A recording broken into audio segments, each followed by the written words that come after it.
A história da guerra é, normalmente, a história da coragem, da estratégia e da violência. Mas em raríssimos momentos ela também se transforma em algo inesperado, quase absurdo, revelando mais sobre o medo humano do que sobre a glória militar. E poucas histórias mostram isso tão bem quanto o episódio conhecido como a Batalha de Caransebes, o dia em que dois exércitos inteiros simplesmente fugiram um do outro, ou melhor, fugiram de si mesmos. É um episódio que parece uma piada, mas aconteceu em 1788, no auge da guerra entre o Império Austro-Húngaro e o Império Otomano, e se tornou um dos maiores símbolos de como o caos, o medo e a falta de comunicação podem ser mais destrutivos do que qualquer inimigo real. A história começa numa noite tensa, quando tropas austríacas marchavam pela região de Caransebes, na atual Romênia. Eles sabiam que os otomanos estavam por perto, mas não sabiam exatamente onde. A tropa estava cansada, nervosa, e parte dela havia sido recrutada de forma apressada. Muitos soldados não falavam alemão, outros falavam línguas eslavas, húngaro, romeno, italiano. Era um exército diverso, mas profundamente incapaz de se comunicar entre si. E essa fragilidade seria o estopim de um desastre. Naquela noite, um grupo de cavalaria austríaco encontrou um grupo de ciganos vendendo aguardente. Depois de dias de marcha, fome e tensão, a tentação de beber era grande demais. Eles compraram a bebida e começaram a festejar. Logo, outros soldados de infantaria chegaram e quiseram participar da festa, mas os cavaleiros não queriam dividir a aguardente. A discussão começou como um simples bate-boca, mas naquele ambiente nervoso tudo era inflamável. Palavras viraram empurrões, empurrões viraram gritos, e então alguém, ninguém sabe quem, achou que tinha ouvido um tiro. Esse único som mudou tudo. Em segundos, os soldados austríacos começaram a gritar que os otomanos estavam atacando. Os cavaleiros, já meio bêbados, montaram os cavalos e saíram disparados na escuridão.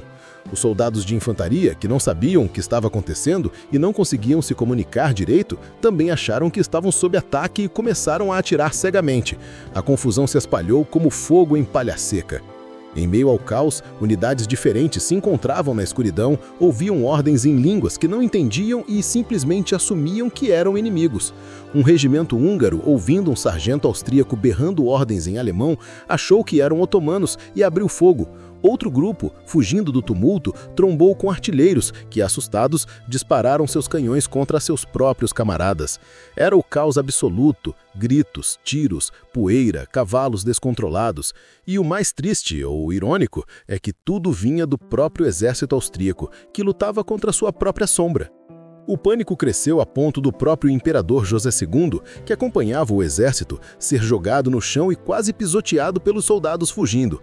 Em poucas horas, não havia mais linha de batalha, estratégia ou comando. Havia apenas milhares de homens correndo para todos os lados, aterrorizados por um inimigo que não estava lá. Na manhã seguinte, quando a névoa levantou e os austríacos perceberam a dimensão da tragédia, descobriram algo impressionante. Os otomanos só chegaram no dia seguinte.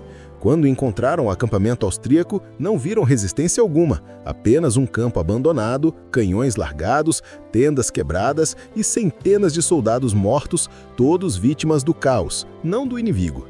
Os otomanos, sem acreditar na própria sorte, avançaram e tomaram a posição com facilidade. Essa batalha sem inimigo real serve como uma das reflexões mais estranhas, mais profundas sobre a guerra, porque ela revela o quanto o medo pode ser mais poderoso do que qualquer exército, o quanto a desinformação pode destruir mais do que 1000 soldados, e o quanto, no fim, muitos conflitos não são decididos pela força, mas sim pela percepção, verdadeira ou não, que os homens têm de si mesmos. A Batalha de Caransebes é lembrada não pela violência, mas pelo absurdo. Ela nos mostra que exércitos poderosos, formados por impérios gigantescos, podem ruir sem que uma única lança inimiga toque neles. Um pequeno ruído, uma palavra mal entendida, uma noite escura, e de repente todo um exército se desmonta. É quase uma fábula moderna sobre como o pânico coletivo pode derrotar qualquer organização humana. E talvez essa seja a parte mais reflexiva.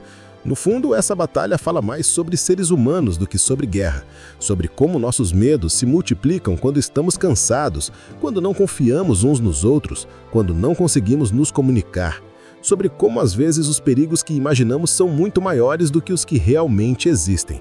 E acima de tudo, como a história, por mais épica que pareça, também é feita desses momentos de fragilidade, confusão e puro caos humano.